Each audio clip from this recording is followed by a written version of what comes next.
Hello, dear students. We are back again with economics. This is your teacher Sohil Gajjar.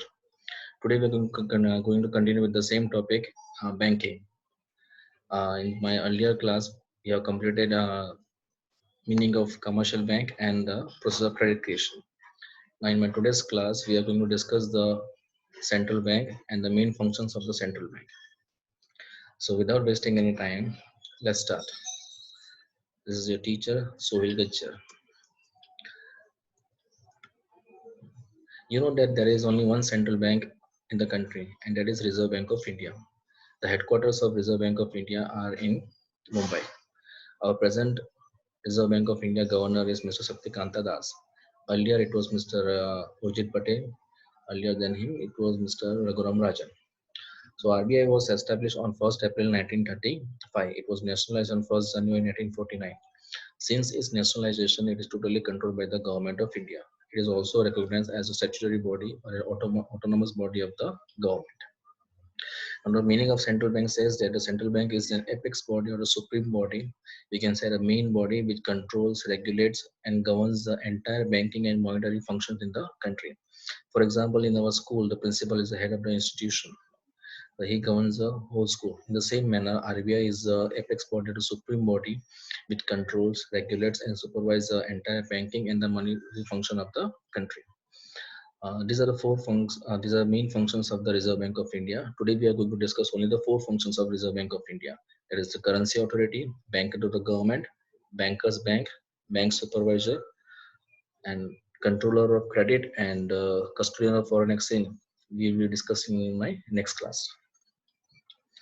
So the main function is the first function is currency authority. Now currency authority means RBI is the sole authority to issue and print the currency notes in the country except 1 rupee note and coins. 1 rupee note and coins are issued by the government of India. Rest all the currency notes are issued by the Reserve Bank of India. You can see on your screen the 1 rupee note is there. It is signed by the finance secretary of the country, whereas all the coins are issued by the central bank of the country. These are various coins and notes which are issued by the government. And these are the currency notes issued by the Reserve Bank of India. You can see the signature of the governor. It is known as a legal tender money or the fiat money. Now, why this authority is given to the RBI only? It brings government, it brings the uniformity in the issue of currency note. For example, if half the currency note are issued by the government and half of the currency note are issued by the Reserve Bank, it will not bring uniformity. So, government of India has given the sole authority to Reserve Bank of India only to issue the currency notes in the market. Secondly, the government can easily supervise the functions of RBI. Third, the RBI can easily control the money supply in the market. You can see here the lockdown is there due to COVID-19. The RBI has increased the money supply in the market. The RBI has allowed the banks to lend more as much as they can. Okay, RBI wants to bring liquidity in the market, so it has increased the money supply in the market. Uh, Next is it keeps the public faith in the paper currency. Why? Because whatever the currency notes are issued by the RBI, it is backed by the assets in form of gold or in form of uh, foreign currency. It helps in stabilization of internal and external value of currency. Internal value means whenever there is higher inflation in the economy, that means inflation in the price of all the essential commodities or goods and services are increasing gradually. So when there is inflation, the value of money decreases. Okay, so the RBI keeps a check on the inflation that the inflation should not increase beyond a certain level. So it maintains the internal value. External value, for example, $1 is equal to 60. Now it becomes $1 is equal to 70. So the value of rupee is decreasing. Okay, so to maintain the value externally and internally, the responsibility is given to the RBI. So RBI keeps a check on the internal value as well as the external value of the currency. The next function is banker to the government. As a banker to the government, RBI performs the three main functions as a banker, as an agent, and as an advisor. As a banker, it maintains the current account of the government. It provides short-term loan and long-term loans to the state government as well as the central government. It accepts the receipts and makes payment on behalf of the government. So these are the function as a banker. Now as an agent, it maintains the public debt of the country. Public debt means whatever the government, whenever the government issues the securities in the open market, it is done to the RBI only. So RBI maintains the public debt, or it is known as the manager of national debt also. Third, as an advisor, RBI advises the government on various monetary, economic, and financial matters. Now it is up to the government whether to follow RBI or not. But as a function, RBI advises the government on time to time. Okay, so banker to the government, three functions are there: as a banker, as an agent, and as an advisor. Now fourth is bankers bank. Bankers means the RBI. These are the functions which the RBI performs on behalf or for the various commercial banks in the country. There are now number of commercial banks in the country. There should be some agency to regulate them. So RBI is that agency which regulate the commercial banks in the country, which supervise the commercial bank in the country. Being an apex body, RBI is the sole authority to maintain the other banks in the country. Number one is custodian of cash reserve ratio.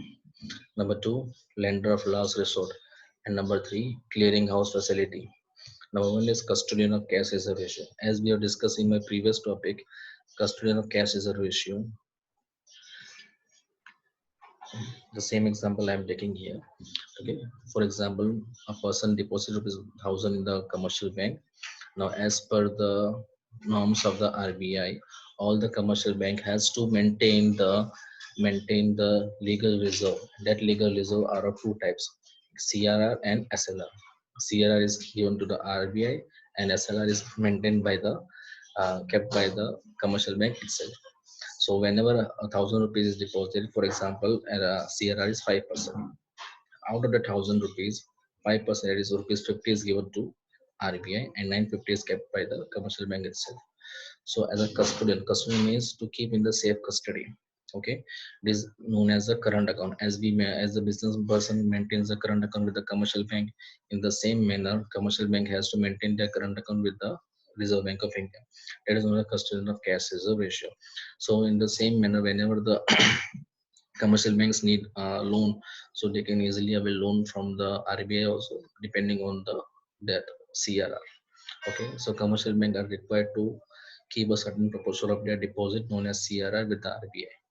So RBI act as a custodian of cash reserve ratio. Custodian means to keep in the safe custody. Next is lender of last resort. Lender of last resort means whenever the commercial banks fail to meet their financial liability, okay, or whenever the commercial banks are not able to raise the funds from the open market, they approaches the Reserve Bank of India. The Reserve Bank of India, by discounting their securities, for example, commercial papers or bills of exchange, provides loan to the commercial banks. So that is known as a lender of last resort. You can see the position of the Yes Bank. Okay, so Yes Bank is being saved by the various other commercial banks, for example, SBI and BOP and RBI. So they are trying to save this bank from insolvency. Okay, so lender of a last resort means whenever the commercial banks fail to meet their financial liability, they approach the commercial bank as a lender of last resort.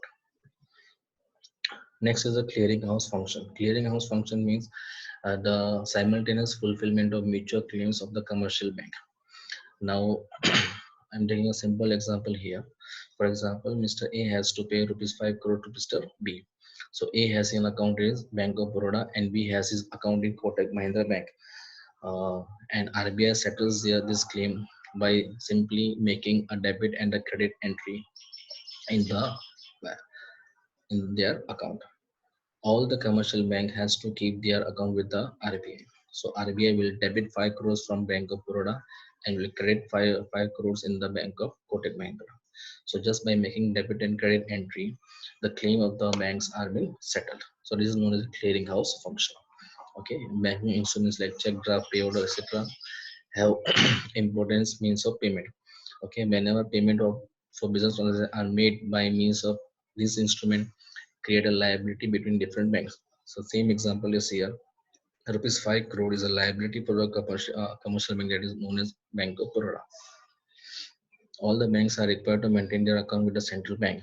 all the claim of one bank on the other bank are passed on the central bank. So this claim is passed to the Reserve Bank of India.